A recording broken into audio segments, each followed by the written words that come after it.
Darkness spread over the town like thick ink.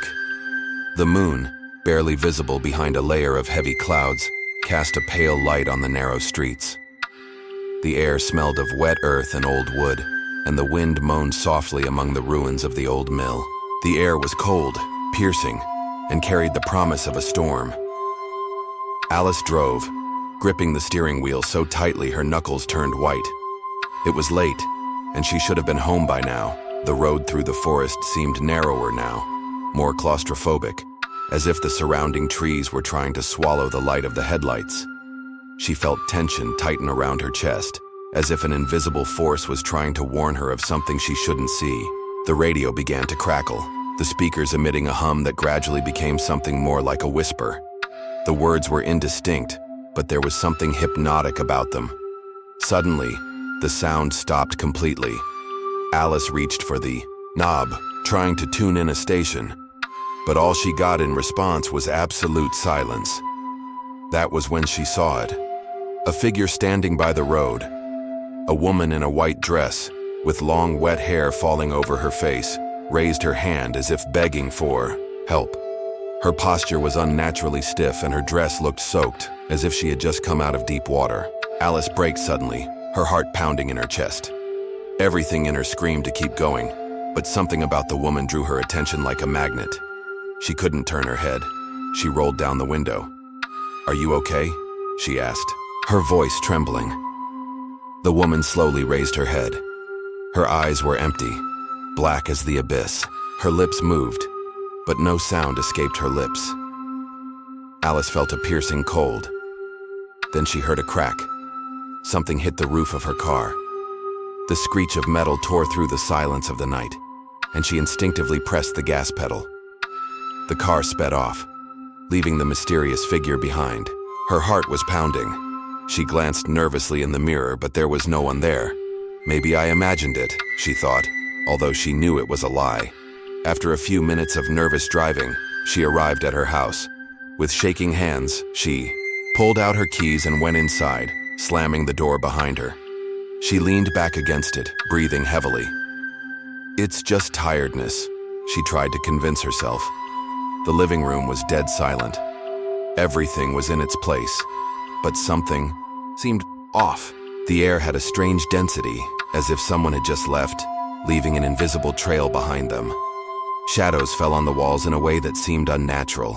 Alice took off her jacket, threw it on the armchair, and wiped her face with her hand. She needed something warm. She went to the kitchen and put on some water for tea. Steam began to rise from the kettle, and in the silence of the house, a soft whistle sounded strangely ominous. She felt it then, the same piercing cold that had seized her earlier when she had seen the woman on the road. Something was wrong. Alice's heart began to beat faster. She turned slowly and looked down the hallway leading to the bathroom. The light at the end of it flickered softly, as if it was about to go out. Every hair on her body stood on end. She swallowed hard and took a step toward the bathroom. The door was ajar. It was quiet inside, but the air felt thick, almost sticky. Alice stepped over the threshold and looked into the mirror. She shivered. The reflection was different. It wasn't the light, the angle, or the tiredness. She was standing in the mirror, but pale, with shadows under her eyes and an unnatural smile. Alice stepped back, but her reflection didn't move at the same time. Instead, it raised a hand and put a finger to its lips, as if silencing an invisible presence in the room. "It's not possible," whispered Alice. The light began to flash faster and faster. The floor seemed to ripple, as if the room were just a thin layer separating her from something deeper, darker. She tried to step back, but then a hand reached out from the mirror and grabbed her wrist. Alice screamed, but no one heard her. Alice struggled, trying to wrench her hand from the icy grip of her reflection. Her heart was pounding, and a scream was caught in her throat. The hand in the mirror was pale, thin, and had long, sharp nails that dug into her skin. "Let me go," she screamed, struggling with all her might. But the more she resisted, the more the mirror seemed to swallow her. The bathroom light began to pulse, and the walls seemed to stretch as if the entire room were warping. Suddenly, She was pulled with full force. She lost her balance and fell through the mirror, falling into cold, sticky darkness. Alice's back hit the hard stone floor. All around her was impenetrable blackness, broken only by pale, flickering light that hovered in the air like fireflies. The air was damp, musty, and smelled of something like burnt wood. She rose cautiously, trying to make sense of where she was.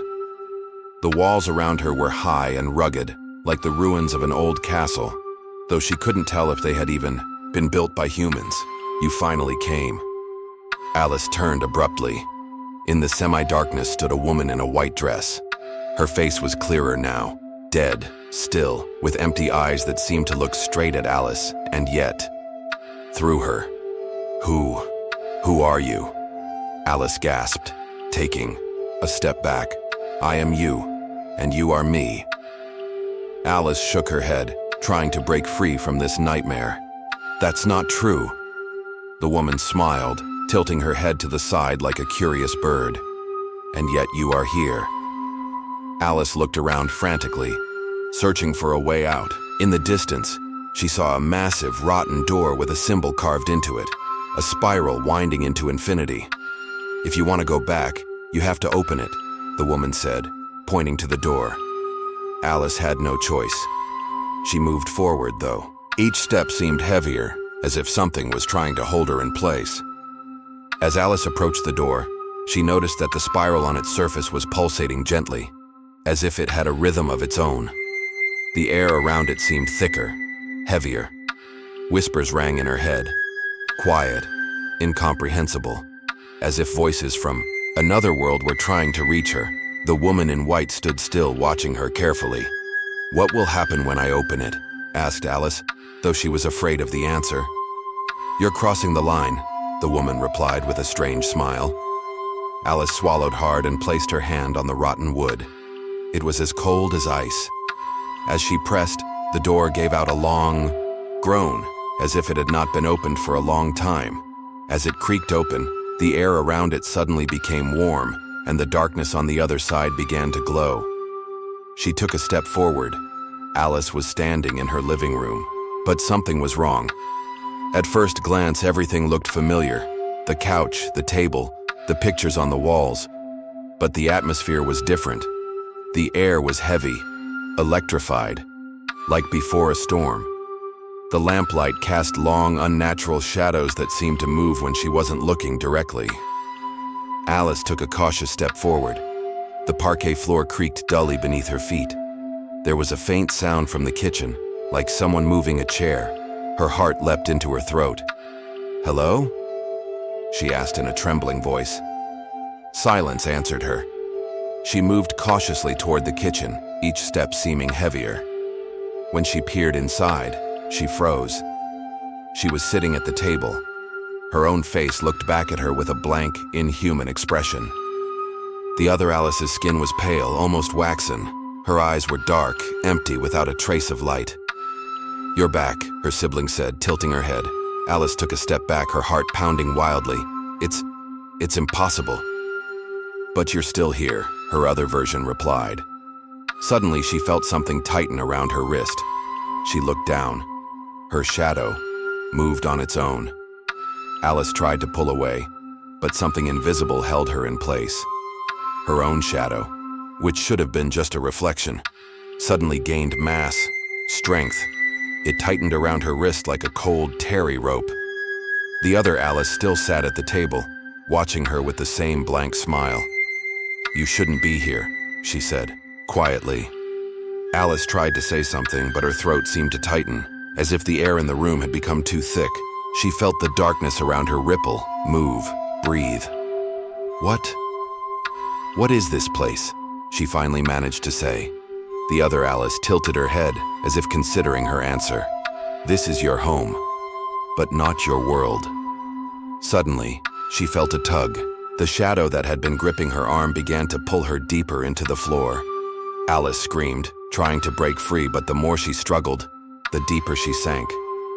She felt the cold envelop her legs, her hips, her chest, until suddenly everything was engulfed by darkness. She woke up in complete silence. She was lying on something cold and damp. When she opened her eyes, she saw a ceiling above her, but not the one she knew. It was covered in black mold, cracks that formed shapes that resembled human faces. She sat up abruptly, her heart still pounding in her chest. She was in her room, or at least in what looked like her room. But the windows were boarded up, and the air was heavy, musty. She heard a shuffling sound, as if someone was moving their feet over a serving. The entrance door toward the door. A figure stood there. Pale. Thin. She had long, tangled hair that fell over her gaunt face. Her eyes were empty, black, completely without pupils. Alice held her breath. The figure moved toward her. Each step was unnaturally slow, as if her bones were broken and at odd angles. Her lips stretched into an unnatural smile. Alice didn't wait. She jumped to her feet and rushed to the door, which, to her surprise, opened without resistance. She ran out into the hallway, but this wasn't her home. The walls were covered in what looked like old, rotting wallpaper, and the air smelled of damp and something metallic, like blood. She heard footsteps behind her. There were more than one figure, several. She broke into a run. She ran forward, even though the corridor seemed endless. Her breathing became ragged, her throat burned from the effort, and her legs began to fail. She heard whispers behind her. They were quiet, almost melodic, but there was something alien, unnatural in their sound. Don't turn around. Don't turn around. But she had to. She threw a quick glance over her shoulder. The figures were closer. There were more of them. Their bodies moved in strange ways, as if each limb had a will of its own. Some of them crawled along the walls, others moved in unnatural, twisted poses. Their faces. Alice realized what was wrong with them. They were her faces. Each figure had features similar to hers but distorted, elongated, grotesque. One had a huge, stretched mouth filled with sharp teeth. Another had eyes turned inside out, as if someone had turned them inside out. It's me, but it's not me. Her heart was pounding. Suddenly she noticed the door, old, massive. It looked like the only way out. Without thinking, she ran to it and yanked on the handle. It slammed shut behind her the moment something hit the wood on the other side. She pressed her back against it, breathing heavily. The whispers didn't stop. She looked around the room. It was dark, empty. Only a mirror stood in the middle. This time it didn't reflect her form. This time it reflected the room she was actually in, and behind her. Her own reflection stood still, but it wasn't looking at her. The other Alice's eyes were fixed on something behind her. Alice stiffened. She didn't want to turn around, but she had to. Alice took a shuddering breath and turned around. There was no one behind her. But something had changed. The air had become thicker, heavier, as if there were more people in the room, though her eyes could not see them. Her reflection in the mirror was still motionless, but it was not breathing. His chest didn't rise, not even an eyelid twitched. It was like a dead photograph, and then the reflection smiled. The mouth stretched into a wide, unnatural grimace, though Alice herself didn't move a single muscle of her face. "It's not you," she whispered to herself. But the reflection kept smiling. Suddenly, something yanked her back. The world spun. She felt her body sink into nothingness. She was falling. Alice opened her eyes. She was lying on the floor in her house. It was quiet, too quiet. She struggled to her feet, feeling her body numb and aching. She glanced at the clock.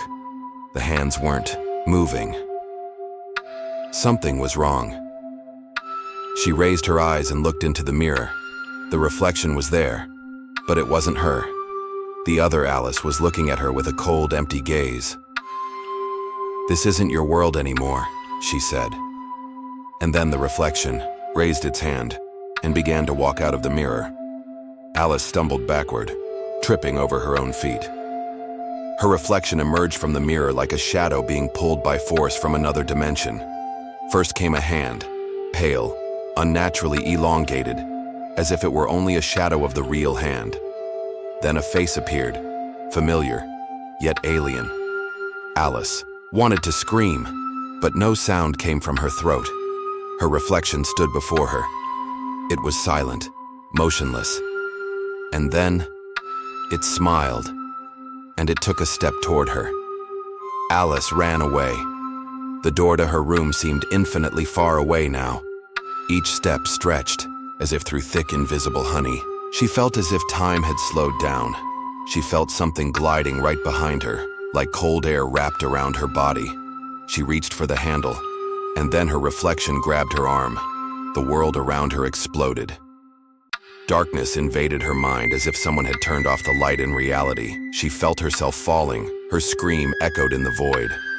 And then, there was silence. She woke up. But something was wrong. The room looked the same, but she felt she wasn't. In the same place, the air smelled different. The shadows were different on the walls. She ran to the mirror, and she saw herself. But there was no life in her eyes. And then she saw movement on the other side.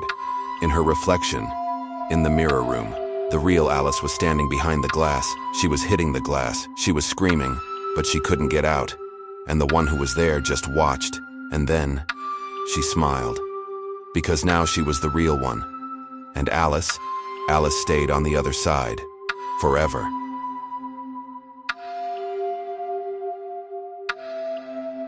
Thank you for listening to this story to the end. If you liked it, give it a thumbs up and subscribe to the channel.